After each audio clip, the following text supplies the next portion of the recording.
disertai dengan sukacita, dengan apa? Segala macam akan ikut.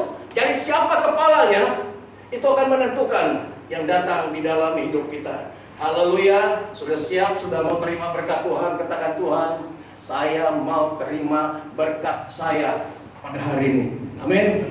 Haleluya.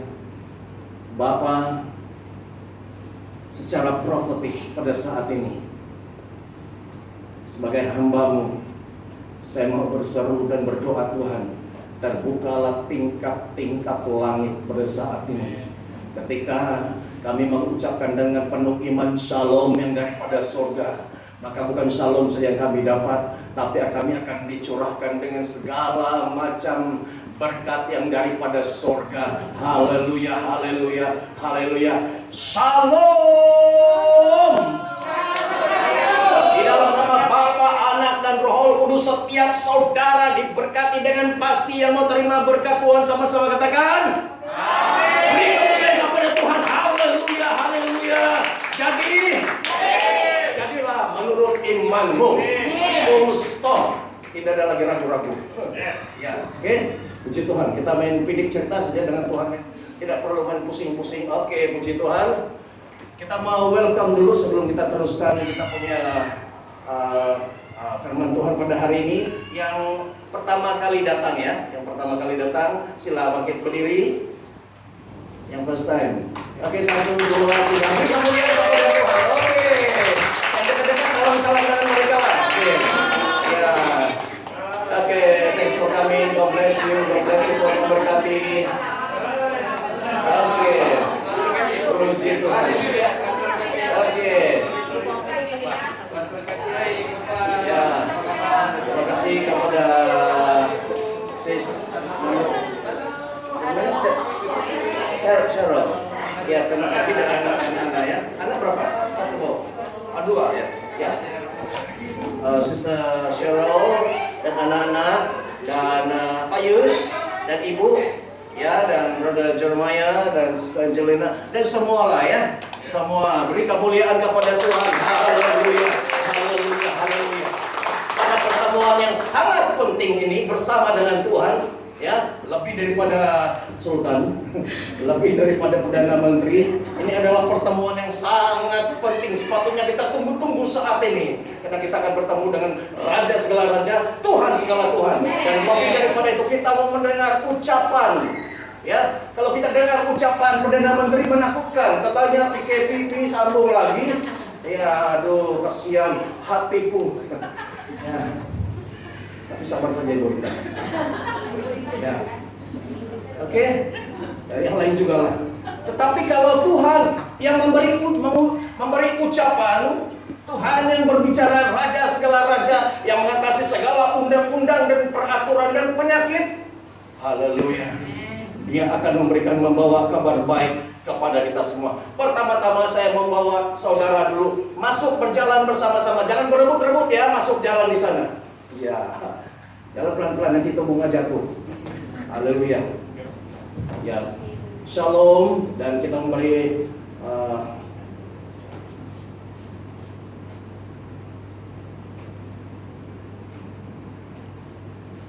halo.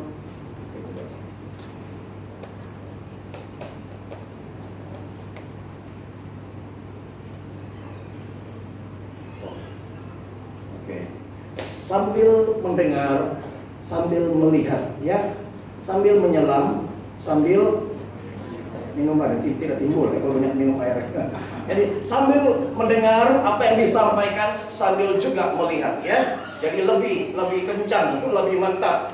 Ya, jadi apa yang saya mau sampaikan, Roh Kudus sampaikan kepada saya. Apa yang saya lihat, saya coba cari gambar-gambar yang sesuai. Tidak 100%, tapi yang hampir dengan apa yang mau disampaikan. Ya, sekarang puji Tuhan ada Google kan? Ya, kita cari apa yang Tuhan beri penglihatan itu, kita coba cari di Google. Oke. Ya, itu dia. Ya, ini orang tua nih, tapi masih muda.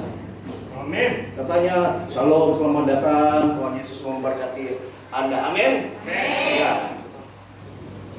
Oke, pada hari ini kita akan belajar message, bukan message saya, message Roh Kudus untuk saudara. Amin.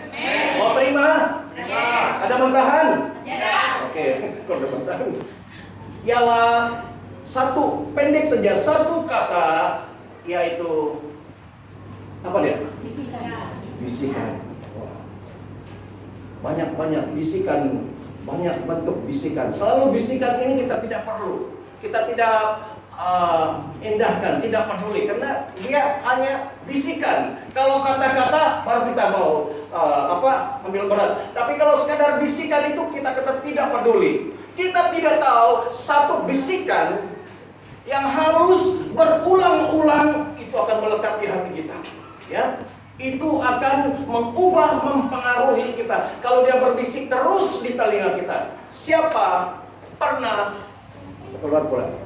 Siapa pernah mendengar bisikan? 1, 2, 3. Angkat tangan. Yang pernah dengar bisikan? Bisikan apa sajalah? 1, 2, 3. Ya. Ini bukan bisikan orang, ya. Bisikan daripada kata-kata dalam hatimu, di telingamu. Ya. Lagi sekali, dengan yakin. 1, 2, 3. Ya, puji Tuhan. Saya tidak tanya apa yang kamu dengar, ya. Ya, masing-masing lah. Oke.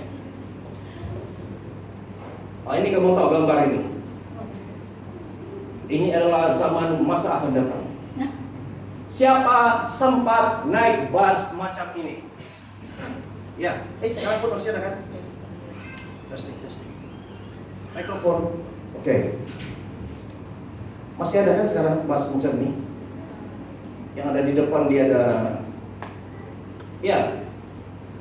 Ini adalah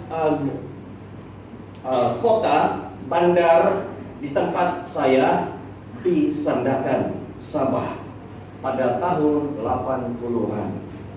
Saya coba menceritakan di sini sedikit kesaksian pertama kali saya mendengar bisikan. Ya. Pertama kali saya mendengar bisikan, saya belum terima Tuhan Yesus. Bukan saja tidak terima Tuhan Yesus, tapi saya tidak percaya Tuhan, tidak percaya Kristen, tidak percaya agama yang lain-lain, itu saya tidak percaya. Tapi pada tahun 1982 saya mendengar satu bisikan. Bayangkan, belum terima Tuhan, tidak suka Tuhan, melawan Tuhan, boleh dengar bisikan. Biasanya kalau bisikan itu daripada setan. Tapi di sini membuktikan bahwa Tuhan juga boleh berbicara. Kalau waktu itu saya belum percaya Tuhan dan tidak percaya, tidak mau, saya melawan Tuhan. Saya adalah ateis. Kamu tahu ateis? Orang yang tidak percaya Tuhan, tetapi Tuhan pun boleh berbicara kepada orang ateis. Artinya Tuhan juga boleh berbicara kepada mereka. Kamu paham maksud saya mereka? Ya. Yang di atas, di mana-mana Tuhan boleh berbicara. Tergantung mereka mau meresponi atau tidak, itu terserah pada mereka. Tapi kalau suara itu, bisikan itu berulang-ulang, karena saya menerima bisikan ini selama 3 minggu. Bayangkan, dia hanya sekadar bisikan, tapi 3 minggu sampai sekarang melekat di hati saya, dan saya masih ingat kata-kata itu. Kata-kata yang saya dengar itu ialah, tapi kamu lihat dulu lah gambar saya berapa tahun, 37 tahun yang lalu. Nah, ini dia menjadi gelap dulu. Ini dia. Wah, hai, macam si Prince. Ya.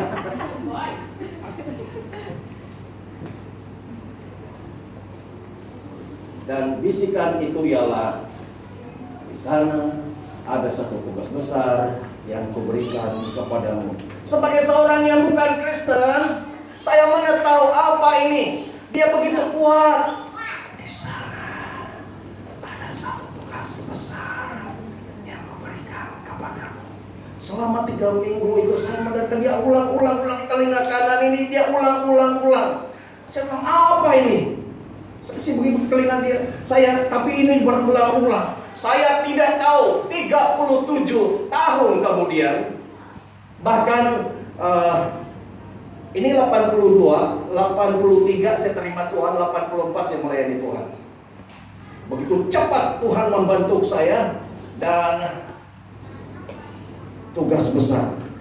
Kalau saat orang kampung katakan ada tugas besar, yaitu meladanglah, tugas besar. Tapi kalau Sultan Johor katakan tugas besar untuk Johor saja, dia tidak melebihi tempat yang lain. Tapi kalau raja segala raja mengatakan tugas besar, kamu agak-agak bagaimana? Satu dunia. Ya, ya. Dunia. Ya. Satu dunia. Satu dunia. Saya pun tidak berani katakanlah, ya. Tapi tugas besar sampai saya tidak paham apa. Saya tanya-tanya orang, sudah saya terima Tuhan, sudah melayani Tuhan, saya tanya orang apa tugas apa maksudnya. Saya dengar tugas besar, mungkin satu hari kamu nanti melayani Tuhan. Bila saya sudah melayani Tuhan, wah puji Tuhan, inilah tugas besar. Tapi tidak juga. Ambil masa selama 35 tahun. Sampai sekarang baru digenapi apa yang dimaksudkan tugas besar itu, ya. Dan baru minggu lalu atau bulan lalu dinyatakan apabila ada seorang hamba Tuhan dari Kuala Lumpur, katanya ini melalui Zoom, katanya Pastor Jipa, kamu dan timmu akan membuat satu pelayanan, kamu akan membuka pintu neraka. Kalau pintu surga tidak apa, kamu akan buka pintu neraka dan menyelamatkan jiwa-jiwa di sana. Wah, jadi bingung saya. Benar. Saya bilang, kalau mau pergi ke neraka, mau ambil jiwa-jiwa sana, siapa pertama kita hadapi? Coba, si Joel. Si Joel masuk sudah sedang kena kubur juga. Dikasih keluar juga dia. Kamu tahu kan, jumpa siapa dulu? Kamu berani, kamu tidak pernah orang datang mau pergi sini, berani pergi sini. Kamu mau berani-berani. Dan ini untuk pergi ke neraka itu. Saya ini teologi saya tidak tahu dari mana. Tapi kalau dia sendiri bernubuat, kamu akan membuka pintu neraka dan menyelamatkan jiwa-jiwa. Oh, saya pikir waktu saya dengar itu, oh ya, mungkinlah. Dia apa yang dia ucapkan saya tidak paham. Sebagai pastor saya tidak paham. Kamu paham gak, Purita? Kau nanti buka pintu neraka, belum buka sudah dikejar. Berani, itu sarangnya. Kalau bilang kau akan buka pintu surga, wah, bila anytime sekarang pun boleh. Tapi kalau neraka, saya iya, oke, karena nubuat mungkin betul, mungkin tidak lah, itu kan neraka. Tapi 1 minggu atau 2 minggu kemudian, kamu suruh saya pergi neraka, sorrylah, buat apa di sana? Tapi kenapa saya pergi neraka? Karena tim kami dibawa ke sana. Anak rohani saya dibawa oleh roh jahat yang bernama siapa itu? Mazikin. Tidak pernah dalam hidup saya melayani Tuhan tahu nama ini. Dan saya tidak tahu Brother Jimmy pun tidak pernah. Mana sudah dia, Brother Jimmy? Ya. Dia kata-kata dia ada berbisik di telinga dia, Mazikin. Kemudian dia bisik kepada Ibu Joy, Mazikin. Saya bilang, siapa Mazikin ini? Setelah dicek di Google, rupanya dia adalah salah satu penjaga di neraka. Dan dia kata dia sudah bawa, dan dia ketawa, kamu tidak boleh akan lepaskan dia. Saya sebagai seorang bapak rohani, saya tidak akan tergamak membiarkan dia. Apa boleh buatlah, siapa yang duluan masuk tuh? Si Mei dan si Feby. Mei. Ada orang bilang, pedulilah dia, mungkin dia kurang iman, dia berdosa balik-balik, kena rasa patutlah dia pergi sana. Kalau yang pastor begitu, timbul dalam hati saya yang tidak pernah timbul dalam hati saya, dia anak rohani saya bagaimanapun mesti selamatkan dia, walaupun saya harus masuk ke sana. Begitulah Tuhan Yesus. Dia sudah bagus-bagus di surga, tapi karena dia mau menyelamatkan kita anak-anak Tuhan, dia sanggup turun ke dunia. Ingat, dia bukan saja sampai ke dunia ini, tapi dia masuk juga ke alam roh, mengambil merampas kunci itu. Demikian saya tidak tahu bagaimana, katanya dia di dalam sekali. Tidak tahu siapa yang lepaskan dia itu. Si Feby. Betul, lepas senyum Feby. Dia senyum baru dia begini. Kalau tidak itu terjadi, kalau tidak ada nubuat itu, kami pun tidak tahu ada buat persiapan. Dan dia masuk ke dalam Feby. Saya mengucap syukur. Ini adalah mungkin bukan namanya bukan gereja RKC. Gereja yang aneh-aneh, yang pelik-pelik. Kenapa saya pun pelik, rasa pelik dan rasa aneh, ya. Katanya, mari kita masuk di alam roh. Dan dia pun tidak tahu bagaimana. Janji masuk ke alam roh. Kemana alam roh? Ke neraka. Ya, jalan saja, masuk. Dan puji Tuhan, dia telah mengeluarkan si Feby dulu atau si Mei. Saya tidak tentara karena dua-dua masuk neraka. Yang ketiga itu si Joel. Yang keempat itu ibu. Kenapa tapak kakiku ini panas? Makin panas sampai ke sini, mau naik lagi. Ini kalau saya sampaikan begini, kamu beritahu tanya pastor lain pasti garanti dia katakan confirm pastor Jipa itu sudah sesat. Jangan kamu coba-coba datang lagi ke sana. Jangan-jangan kamu juga nanti masuk neraka. Ya. Tapi saya mengucap syukur untuk pengalaman rohani ini. Karena terjadi begitu membuktikan kalau kita katakan sayang, kalau tidak diuji, ya, ketika itulah timbul sesuatu yang tidak mungkin. Bagaimana apapun terjadi, saya akan berkorban, saya akan pergi walaupun saya sebagai pastor saya tidak tahu di mana itu neraka, di bagaimana keadaannya, tapi bukan saya yang masuklah. Ya, Tuhan tunjukkan yang punya karunia dan puji Tuhan si Mei dikeluarkan, si Feby juga dikeluarkan, si Feby dikeluarkan sendiri oleh si Masikin enggak? Dan si Joel, si Lucifer yang keluarkan karena dia yang bawa masuk, dia juga yang bawa keluar dan hanya ibu saja dia kembali sendiri. Beri kemuliaan kepada Tuhan. Haleluya, haleluya. Bagi yang sudah biasa itu, kamu oh ya, amin, amin, amin. Tapi kalau yang baru sampai di sini, biar betul gereja ini. Kau tengok-tengok pelik-pelik semua. Oke, kita teruskan. Nah, ini bisikan. Ini walaupun bukan bisikan, tapi dia dalam mimpi juga Tuhan datang kepada dia. Ini siapa? Samuel. Masih kecilnya di dalam 3 kali, ya. 3 kali, yang ketiga kali baru imam apa? Siapa itu? Eli. Katanya, saya tidak panggil kamu. Kali ini kalau suara itu datang, kamu beritahu apa katanya. Lalu datanglah Tuhan berdiri di sana, di tempat bilik si Samuel, memanggil seperti yang sudah. Artinya ada 2 kali sudah. Dan Samuel. Dan Samuel menjawab, berbicara sebab hambamu ini mendengar. Katakan bagian kuning ini saja, 1, 2, 3. Berbicaralah sebab hamba ini mendengar. Nanti kalau ada suara, kamu cek juga lah. Ya.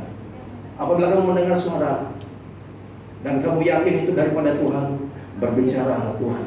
Saya mendengar. Oke. Nah, itu bisikan daripada Tuhan. Waktu saya yakin itu daripada Tuhan. Walaupun waktu itu saya tidak kenal siapa Yesus, siapa Tuhan sebenarnya. Saya hanya baru sudah terima Tuhan, baru saya tahu itu daripada Tuhan. Tetapi yang ini, bisikan yang ini, ya, ada bisikan daripada Tuhan, ada juga bisikan daripada roh jahat. Tajuk hari ini ialah bisikan, dan kita akan mendengar kesaksian mengenai bisikan.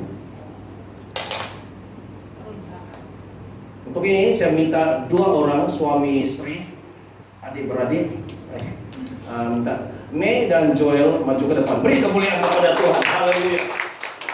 Mereka akan bersaksi bagaimana roh jahat itu berbisik kepada Joel, berbisik kepada Mei supaya mereka ini, ya, kamu diteruskan.